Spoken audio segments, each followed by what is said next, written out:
Welcome to The Change Lead, the podcast providing leaders with the insight needed to get things done in a rapidly changing and complex world.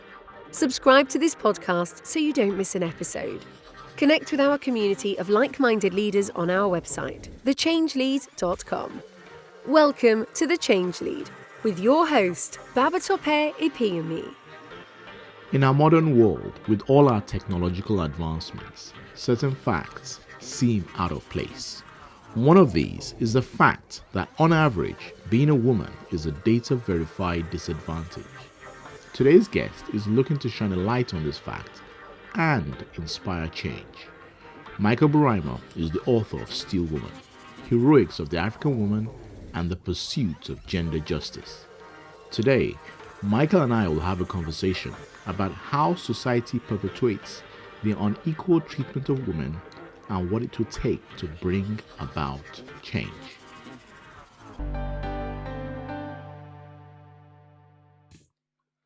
Michael, thank you very much for joining me today. I'm really looking forward towards today's conversation and welcome to the show. Thank you. Thank you for having me.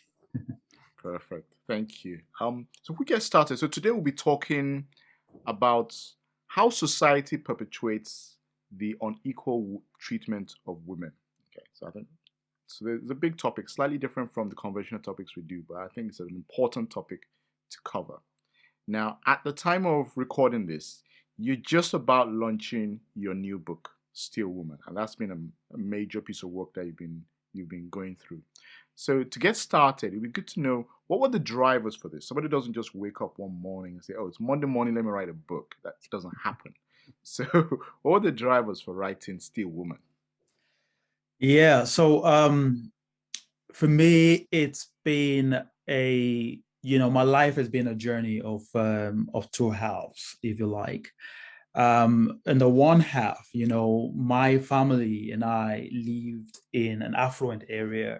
We had a lot of things at our disposal. I went to an exclusive school with children of some of the wealthiest people that I have known and things like that.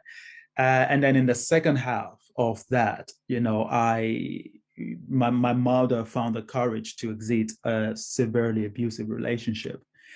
And in that process, she took all 6 children with her, a very difficult decision. And then we experienced how the other half lived, if you like, because we became essentially that.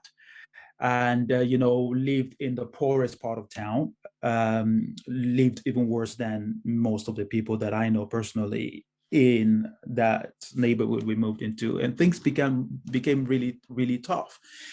And in the center of all of that is my mother's experience as a woman, right from when, before we left my father's house, domestic abuse, domestic violence, and then exiting into society or a community or communities, if you like, that are, not designed to, to empower the woman, not designed to enable the woman.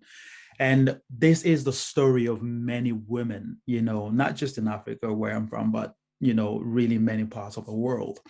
And so I became determined to share my mother's story in order to, motivate more people, to challenge and inspire more people to see the value in creating a more equal society where women, are not second-hand citizens, second class, I should say, citizens, but women are empowered like everybody else to live the life that they choose for themselves. So yeah, that is really the motivation for me writing this book. And I'm hoping that in my way, I can change the world around me. I think that's a brilliant motivation. There's what I'm hearing there is the power of the story, and I think a lot of us are motivated by personal stories. What you're describing there is a personal story, and stories we hear from others as well. So it's a brilliant story. I'm looking forward to you to sharing that story with the world, really. So if we get into just a little bit of the book, so the book is titled Steel Woman. Can you just who are the characters, for example, in this book? Just a taster of the book. Well, the obviously the key character in there is my mother. She is the person whose story is used and then used to, talk more deeply about the deep societal issues that, surround her own experience. My father is also part of the story, obviously. It will seem in some parts as though he is the villain of the story, but not really. It represented who he was at the time and not who he is now. So it's just, again, something that is important to do, to use real life experiences, whether good or bad, to share stories that enable people today to live differently. And obviously, myself, my siblings, as a family, we are all part of the story, our own experience, our own journey, going from the way we lived before to how we lived in a later part of our childhood, and our own experience as well of abuse in the hands of our father, but also witnessing the abuse of our mother as well. So, yeah, these are really a summary of this is a summary of the characters in the book. That's nice. So we know it's a personal story. It's a story about family. I like what you touched on there, where you described your father here. Is although he could be characterized as a villain, you really qualify that. I think that's quite important. The way stories can very quickly create an other, us and them. All right, and we have to be very careful in the way we tell stories, that we learn the lessons without creating division in society. So I really like that qualification you made there. Absolutely, that is quite. Yeah. No, that's it. That's the way I saw it in the book, because ultimately my father made mistakes. He did certain things that some people would say are even beyond mistakes. But it is, those things do not define him today. And we need to create a society where everybody, whether the survivors of abuse or the perpetrators of abuse, can all tell their stories with a view to changing society for the better. So I think we should judge people not by what they have done before, but the willingness to use their experience, their journey, to shape a better future for everybody. Impactful. Yeah. So can you tell us a little bit about Mom? You've already described Mom as being the center of the story, as in clearly what she did, how she went through that experience must have inspired you. I know how much work you've put into putting this book together, so there must have been an inspiration there. And it's the key thing that drives change in society today, is people's lives inspiring others. So it'd be great for you to share a little bit about Mom, how she inspired you and what she did. Well, the book is Still Woman, playing on the idea of a Superman, Still Man, and the Still Woman, the Superwoman. And it's in part, it's kind of an ironic way of looking at Mom's, story, basically, because on the one hand, I am actually saying in the book that women should not be forced to live in a way that, is almost supernatural, the burden that society places on them. But at the same time, I am actually proud to call her the Still Woman. So you can see how, contradicted that might seem in some way, the paradox of that. But the main thing is that Mom is, the strongest woman I have ever known, and I probably will ever know. She, right from when she was little, was given very, very little chance at, actualizing herself, living for herself.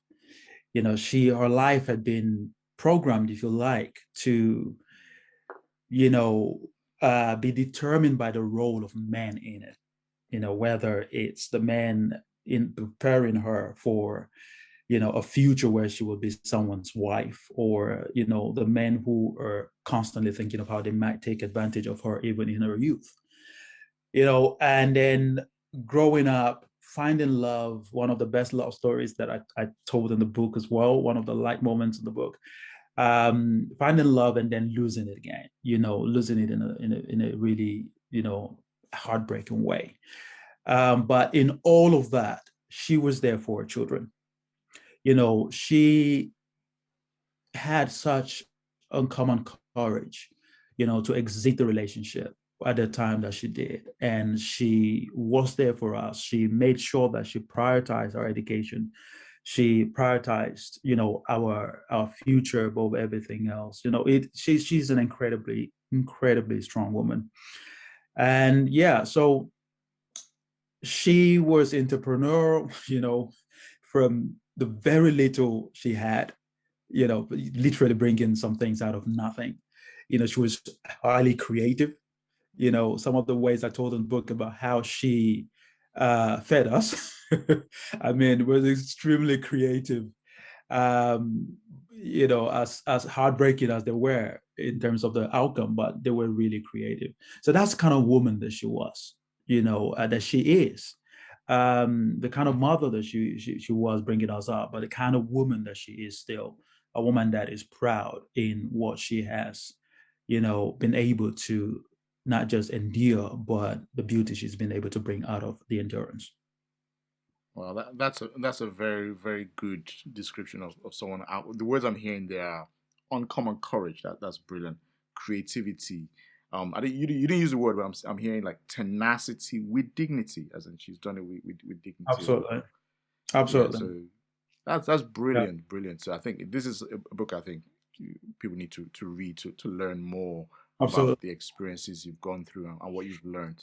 So if we get into more of the lessons we can draw, so Mm. that you've gone through that experience, you've Yeah. taken the time, put the effort in to put Yeah. together in a book.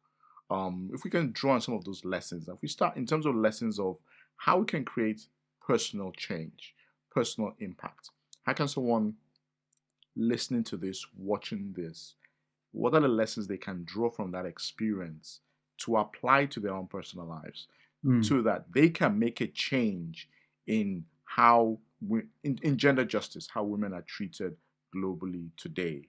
Um, is there anything you can share on those lessons for personal change? Yeah, I think for personal change in terms of an individual as an individual, one lesson that I can say that I derived that has been really, really powerful for me, from our experience growing up and all that my mom and us went through, has been that, being forced in effect to, get out of our comfort zone has produced great growth, personal growth in all of us, in mom, in us, in me.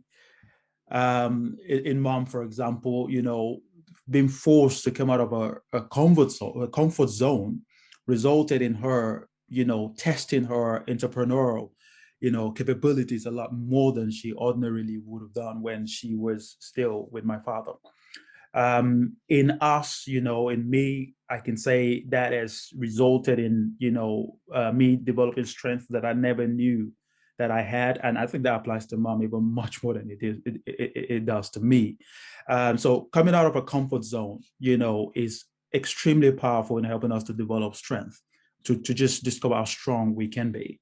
It also means that it expanded my perspective beyond anything I could have imagined. Today we talk about some leaders, whether in organizations or countries, who may not be able to empathize with the people they lead.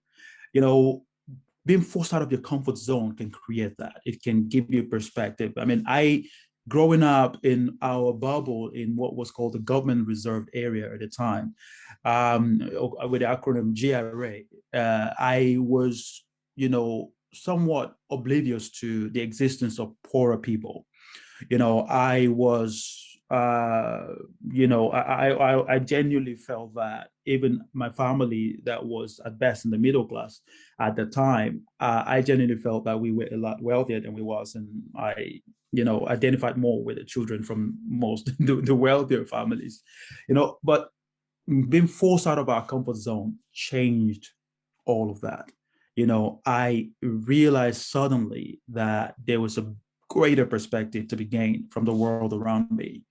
I realized that I realized the suffering. I could identify with the suffering. I could identify with, the aspirations. I could identify with the hopes, and that I think personally, brought great growth my way, great personal growth. That's actually, I suppose, is in one way why I have been working in nonprofits ever since, to try and lift as many people up as I can. One, lesson for me in this respect then would be for people listening to this, not to wait for life to force them out of their comfort zones. You know, um, make the bold decision to get yourself out of your comfort zones. Get yourself out of your comfort zone. There's a lot of growth to be gained in doing so. And if you're lucky, you might just find your true self. You might just find your true self right outside of your comfort zone. So I believe this applies to individuals, but I also believe, and this in relation to what you would normally, typically do, which is, speak about change within the context of organizations.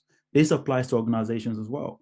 I believe organizations that keep within, their comfort zone are unlikely to experience growth as much as those who venture outside of it. I would believe. Yeah, I think that's very, very, very well said. And I think the key thing is you've gone through that experience, you moved out of your comfort zone, it stretched you, stretched your family, stretched you individually. And I think one lesson I'm hearing very clearly, and I'm going to echo it, is don't wait for life, don't wait for situations, don't wait for circumstances to force you out of your comfort zone. You disrupt yourself. I think that's you. Go ahead and disrupt yourself. Yes. You see a challenge coming, you disrupt yourself. We want to apply those lessons to the challenges we're facing now with like energy crisis, supply chain disruption in the world, the changes that we see in society. We don't wait for those things to turn up and be forced out of our comfort zone. We choose to make the changes we need to make today so Absolutely. that we become the best we can be right now instead of waiting for situations. Because I think the brilliance in the story you're sharing is you were forced out of your comfort zone and you thrive through that process. Not everyone is as successful. As in, some people get out of the success of their comfort zone and we get the wrong reaction. We don't get success on the back of that. Absolutely.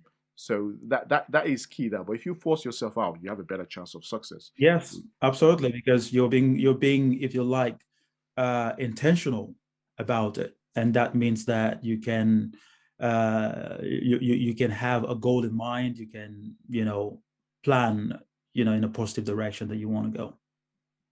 Perfect. So you already touched on it in terms of societal change, lessons from the book for societal change. But I'll just, if we just see if we can follow up on that as well. So we know that a lot of behaviors we see in society are a lot of behaviors we see are perpetuated by society. Yeah. I'll give a very specific example. We use the example you're referring to here in terms of unequal women behavior to treatment of women. Okay, gender inequality. Yeah. A lot of the behaviors we see is society that's driving it. A lot of times people are thinking, oh, this is how my neighbors behave. This is how people in my community behave. It can't be that wrong. We see that in the way people behave online. People can do things that are not polite online. And a lot of it is influenced by society. If everybody else is doing it, you don't see it as the incorrect thing to do. You Yeah. just go ahead and do it. And a lot of times what we need to drive change at a society level, at a corporate level, at a more organizational level, is slightly different from just an individual. So it'd be good to get your thoughts on lessons. It might be the same thoughts you have here, but it's good to get your thoughts on lessons on how do we drive that change when it comes to gender inequality at the broader society level. Yeah. So I think really there are two things that I think that will be very key for us to make change happen when it comes to women's right, and equality, gender equality. One is for everybody to take personal responsibility within a society. And for me, this means checking oneself, our own, belief systems, our social condition. We are all socially conditioned, whether we like it or not. We are a product of our upbringing, environments, our relationships, and just things around us, influence the way we see life, influence the way we think. So challenging ourselves, is very key, but also calling other people out when we witness, certain kinds of behavior, because when we don't, we are in effect complicit to those kinds of behaviors. So that's the first thing I think. The second thing will be for us to, as a society, and in this I will go to men especially. Men need to be allies of women who are trying, fighting for the right to be equal with everybody else in society. I believe this means, we have to recognize that first, the fight, and this is very important because a lot of men take on this fight, and then, like men tend to do, and hence many of the, patriarchal driven problems that we have in the world today. We take it on and we think that it's our fight. Now we're making it happen. We're doing it for women. We have to recognize that it is not our fight. It is women's fight. We are allies with them. Doesn't mean that we take on a fight. So we have to let them lead the fight themselves. So we have to, speak to women's priorities, what they want to speak about, what they care about, not what we think they should be caring about. That means that we, listen, and we understand and reflect on, their experiences, to empathize with them, to be able to empathize with them. This also means that, we have to be prepared, and this applies to everybody. I believe we have to be prepared to, as a society, demand structural change in our organizations and, communities, any setting at all that we have any kind of influence or any kind of, connections or relationships or anything like that. We have to be willing to demand, structural change that will benefit not just the women in our lives or in our immediate sphere of influence, but women down several generations, in the future. We need to make sure that we create that kind of environment that will enable equality to thrive in every sphere of life. I believe we cannot wait for events to happen first. We can't wait for somebody to be discriminated against in our workplace, for example, before we actually, fight for a system that is non-discriminatory, basically. So we have to make sure that, in the spaces that we occupy, we look for change, that we look for opportunities to change things, to make things right at every point in time. So these are some of the things that I believe that we can do. If we don't, if we're silent, if we know not just where, as I said before, where something is going wrong, whether it's abuse or just misogyny or just sexism, light or not.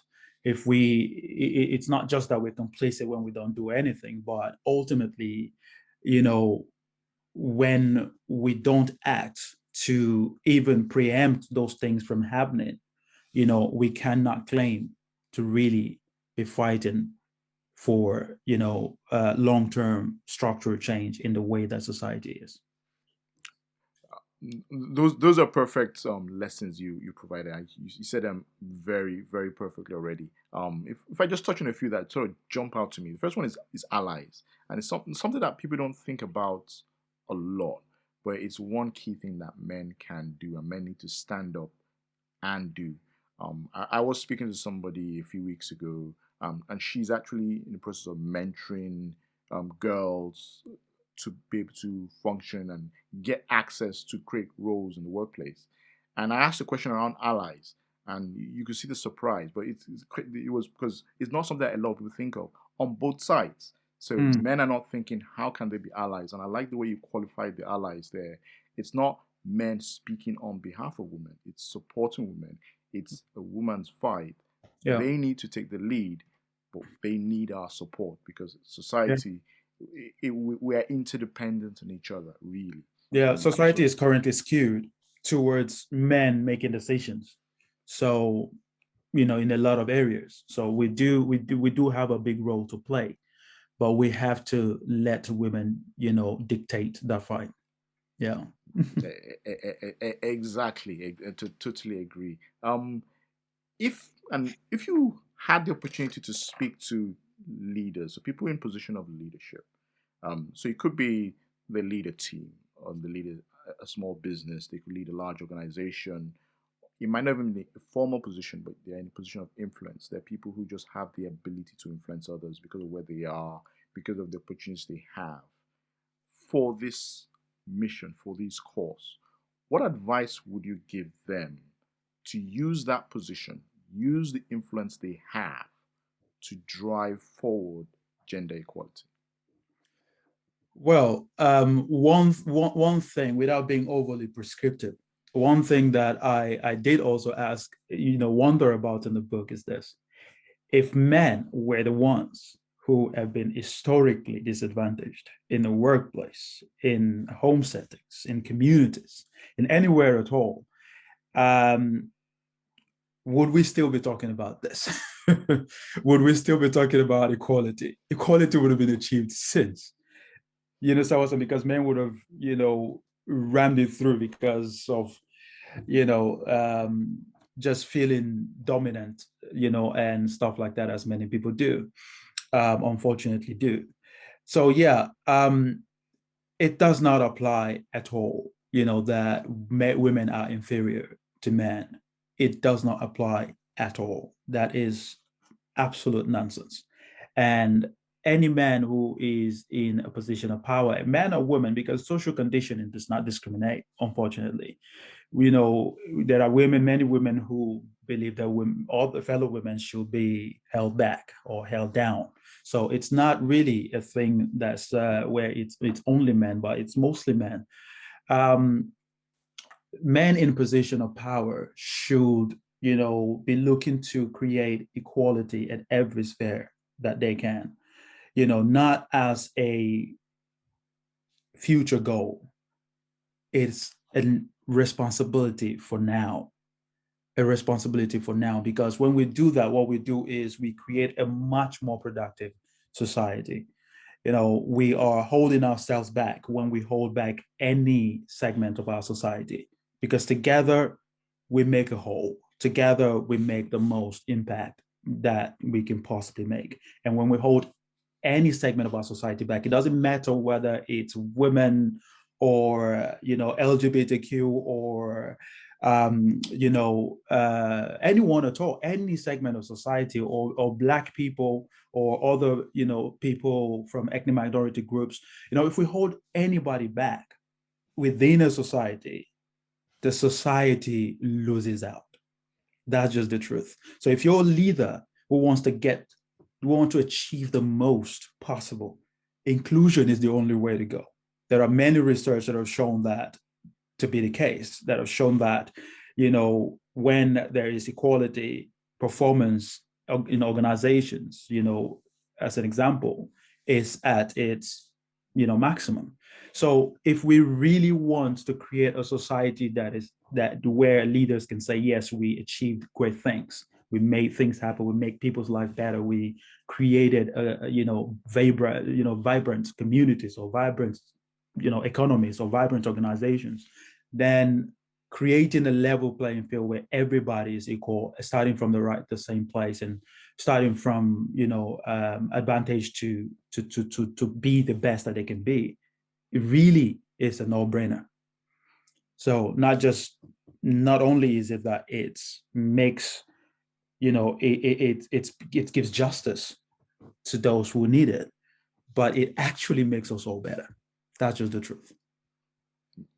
That is so true. I like the way you said it there, that inclusion is the only way to go, really, as in Absolutely. if you want to achieve success. So whether it's you running an organization, it's a business, it's a non-profit, you run a government department, whatever it is that you're running, if you're holding one part of society back, one part of the organization back, you're really holding the organization back overall. Yeah, absolutely. And it's about being aware of that. I mean, that's the key thing. Is if we have these conversations like this, and you provided brilliant insight into that.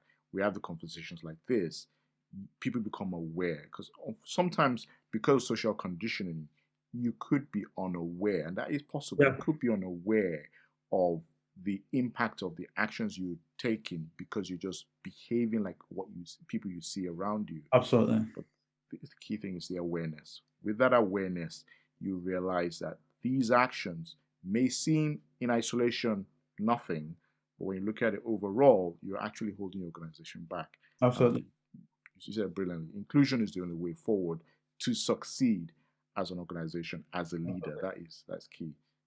This has been brilliant. A lot of insights here, a lot of very actionable lessons as well that you provided. Before we close, it would be good to learn, anything else you want to share about yourself, what you're doing right now, how people can contact you as well. It'd be good to know more. Anybody wants to know about Michael? Well, I am currently chief executive of Break Foundation, which is an organization working to, ensure a safer space for young people on the internet. I am also the founder of the Diaspora Initiative for Nigerian Development, something I'm passionate about, Nigeria being my country of birth. So I'm involved in those two things actively at the moment, and obviously I'm going to be doing a lot to promote my book soon. So I can be contacted online. I'm on Twitter. Michael Buraimoh, just search Michael Buraimoh on Twitter. I'm on LinkedIn. If anyone wants to connect, that'd be welcomed. And yes, so just look forward to engaging more on the book and generally, hopefully, helping to create a space where people become more aware, as you said, of some of the things that we're talking about. Yeah. Perfect. What I'll do is I'll put the links to your contact, Twitter, LinkedIn, in the description. So if you're watching this on YouTube, it'll be in the description section. If it's listening on a podcast, you'll see it there as well. Description, sometimes called the show notes. Just go in there. You'll find links to contact Michael. Michael, thank you very much for sharing your insights with us. We'll be in touch because I know that book is going to do well, and I'm sure you have a lot more very engaging, wonderful conversations about the book as you proceed. Thank you very much for your time today. Thank you for having me. Would you like to learn more about gender justice? Would you like to join in the conversation about leading societal change? Connect with a community of like-minded leaders on our website, thechangelead.com. When you visit our site, click Join to join the community. Check out the show notes for details on how you can contact today's guest, Michael. Also, please don't forget to like, comment, review, and subscribe. Thank you very much for tuning in. Have a great week and see you next time.